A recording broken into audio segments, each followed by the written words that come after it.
बिस्मिल्लाहिर्रहमानिर्रहीम। मसनवी शरीफ़ अवां सजणनि जी समातुनि जी नज़र। दफ़्तर पहिरियों बासुरीअ जी दर्द भरी दाह। बिश्नोअस ने चूं हिकायत मी कुनंद, बिश्नोअस ने चूं हिकायत मी कुनंद, वज़े जुदाई हा शिकायत मी कुनंद। तर्जुमो: बासुरीअ खां ॿुध छा बयान करे थी ऐं जुदाईअ जी कहिड़ी शिकायत करे थी। चवे थी त जॾहिं मूंखे बास जी टारीअ मां कटियो वियो आहे, मुंहिंजी दाह खां मर्द ऐं औरतूं सभु रोइनि था। आउं उहो सीनो चाहियां थी जेको जुदाई खां टुकड़ा टुकड़ा हुजे, तां त आउं इश्क जे दर्द जो तफ़सील ॿुधायां जेको पंहिंजे विसल जो ज़मानो वरी ॻोल्हींदो आहे। आउं हर मजमा ऐं जमात में रुनसि, सुठनि वक़्तनि में जिन माण्हुनि पंहिंजी हालत सुधारी ऐं बद अहवाल माण्हुनि सां बि रही आहियां जे दुनिया सां लहु लॻायो। हर शख़्स पंहिंजे ख़्याल मुताबिक़ मुंहिंजो साथारी थियो, पर कंहिं बि मुंहिंजे अंदर जे राज़नि जी ॻोल्हा न कई। जेको मुंहिंजी दाह खे ॿुधे, लिकल ग़म खे सम्झे, मुंहिंजो राज़ मुंहिंजी दाह खां परे न आहे, पर अखि ऐं कन लाइ उहो नूर न आहे, यानी उहो बातिनी नूर जंहिंसां मुंहिंजो राज़ ॾिसी ऐं ॿुधी सघे। बदन रूह खां, रूह बदन खां लिकल न आहे, पर कंहिं लाइ रूह खे ॾिसण जो दस्तूर न आहे। बदन रूह जो मुशाहिदो नथो करे सघे। बांसुरीअ जो उहो आवाज़ बाहि आहे, हवा न आहे। जंहिंमें उहा बाहि न आहे उहो नीश तो नाबूद थिए। मतिलब त बे इश्क इंसान जो मौत बहितर आहे। बांसुरीअ में इश्क जो सोज़ आहे ऐं शराब में इश्क जो जोश आहे। बांसुरी उन जी साथी आहे जेको यार खां कटियल यानी जुदा हुजे। उन जे रागनि असांजी दिलि जा पर्दा फाड़े छॾिया आहिनि। बांसुरीअ जहिड़ो साथी ऐं आशिक़ कंहिं ॾिठो आहे। बांसुरी में ज़हर बि आहे ऐं तरियाक बि आहे। बांसुरी ख़तरनाक रस्ते जी ॻाल्हि करे थी, मजनूअ जे इश्क जा किसा बयान करे थी। बांसुरीअ वांगुरु ॼण त असीं ॿ मुंहं आहियूं, हिकु मुंहुं उन जे चपनि में लिकल आहे। बांसुरीअ जो हिकु मुंहुं बांसुरी वॼाइण वारे जे मुंहं में लिकल हूंदो आहे। उन जे ॿिए मुंहं मां जेको आवाज़ अचे थो उहो हक़ीक़त में बांसुरी वॼाइण वारे जो ई आहे। अहिड़ीअ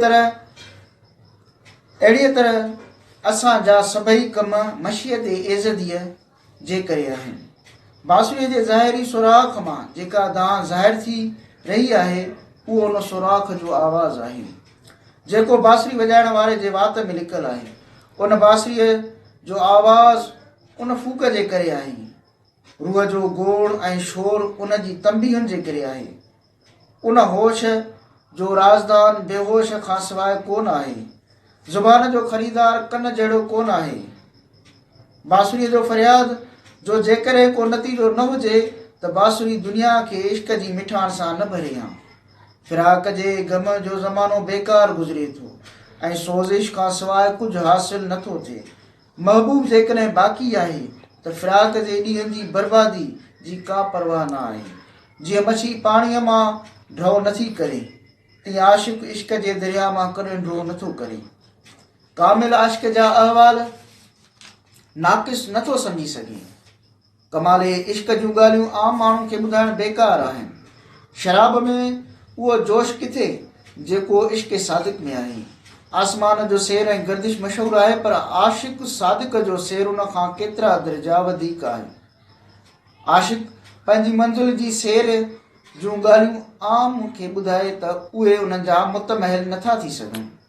इश्क में कमाल जो रस्तो हीउ आहे त इंसान अलाह जे गैर जे क़ैद ऐं बद खां आज़ादु थी वञे। दुनिया जे हिर्स ऐं हवस खां ज़ाहिर कंदे फरमाए थो त जेकॾहिं तूं दरिया खे हिकु प्यालीअ में विझंदे तॾहिं बि हरीस जी अखि जो प्यालो न भरियो।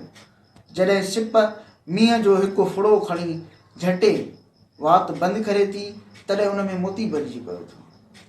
इश्क जे जज़्बे सां ई नफ़सानी रज़ाइल परे थियनि था। इश्क जे जुनून खां बहितर का शइ न आहे। उहे सभिनी नफ़सानी रज़ाइल जो मुआलिज आहे। तकब्बुर ऐं मर्तबे जी मोहबत वारी बीमारी उन सां ई सुञाती वञे थी। उहो ई उन्हनि बीमारियुनि जो अफ़लातून ऐं जालिनूस आहे। अफ़लातून हज़रत ईसा अलैहिस्सलातु वस्सलाम जे ज़माने जो मशहूरु हकीम आहे। जालिनूस रूम ऐं मिस्र जो मशहूरु हकीम आहे थी गुज़रियो, जंहिंजो मशहूरु शागिर्द बुकरात आहे। हुज़ूर अलैहिस्सलातु वस्सलाम ऐं हज़रत ईसा अलैहिस्सलातु वस्सलाम खे आसमानी महराज इश्क सां हासिलु थियो। कोहे तूर जो ज़लज़लो इश्क जी तजलीअ जे करे हो। ए आशिक, इश्क़े तूर जान बनाया, तूर मस्त बनो ऐं मूसा अलैहिस्सलातु वस्सलाम बेहोश थी किरी पियो। बांसुरीअ जे सुरनि जे हेठां ऐं मथाई में वहदतुल वजूद जो राज़ पोशीदा आहे। जेकॾहिं हुन मसइले खे वाज़िह कयो वेंदो त अवाम न सम्झी सघंदो ऐं गड़बड़ पकड़ंदी। उन्हनि ॿिन्ही मामलनि में बांसुरी जेकी चवे थी उहो जेकॾहिं आउं बयानु करियां त दुनिया तबाह थी वञे। जेकॾहिं आउं पंहिंजे यार जे चपनि सां मिलियल हुजां त बांसुरी वांगुरु चवण जूं ॻाल्हियूं चवां हा। जेको शख़्स दोस्त खां जुदा हुजे उहो बेसहारो थियो, जेतोणीकि सौ सहारा रखंदो हुजे। बुलबुल बहार जी मौसम में पंहिंजी चुणबुण में पंहिंजे इश्क जो दास्तान ॿुधाईंदी आहे। खिज़ा जी मौसम फिराक जी मौसम आहे, उन में ख़ामोश थी वेंदी आहे। जॾहिं गुल विया ऐं बाग़ वीरान थियो तॾहिं फिराक जी ख़ुशबू तसलीअ जी सबबु हूंदी आहे। ख़ुदा जो हिकु ई वजूद आहे जेको सॼी काइनात में मौजूदु आहे। मुमकिन जो वजूद ख़ाली उन जो हिकु परदो आहे। ख़ुदा जी रहमत जॾहिं बाने जे शामिल हाल न हुजे त उहो बानो बिना परनि जे पखीअ वांगुरु आहे। उन जो इश्क असांजे लाइ फाहीअ जो कमु करे थो। उन जा वार दोस्त जी घिटीअ ताईं वठी वञनि था।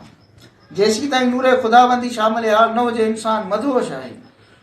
इश्क ख़ुदाबंदी जी तक़ाज़ा आहे त हर दिलि ते उन जी तजली हुजे, पर ज़ंग आलूद दिलि तजली खे क़बूल नथी करे। इश्क चाहे थो त उहा ॻाल्हि ज़ाहिर हुजे। तुंहिंजे आईने ते अक्स न पवे त भली न पवे। तोखे ख़बर आहे त तुंहिंजे आईने ते अक्स छो नथो पवे? हिन करे त ज़ंग ऐं कट उन जे चहिरे खां जुदा न आहे। साफ़ क़ल्ब ते रब जी तजलुनि जो ज़हूर थींदो आहे। वञ आईने जे चहिरे तां ज़ंग साफ़ कर, उन खां पोइ नूर हासिल कर। उन हक़ीक़त खे दिलि जे कन सां ॿुध तां त तूं मादी जिस्म मां ॿाहिरि निकिरी अची। इंसान पहिरियां रूह जी तरबियत करे, उन खां पोइ इश्क जे रस्ते ते गामज़न थिए।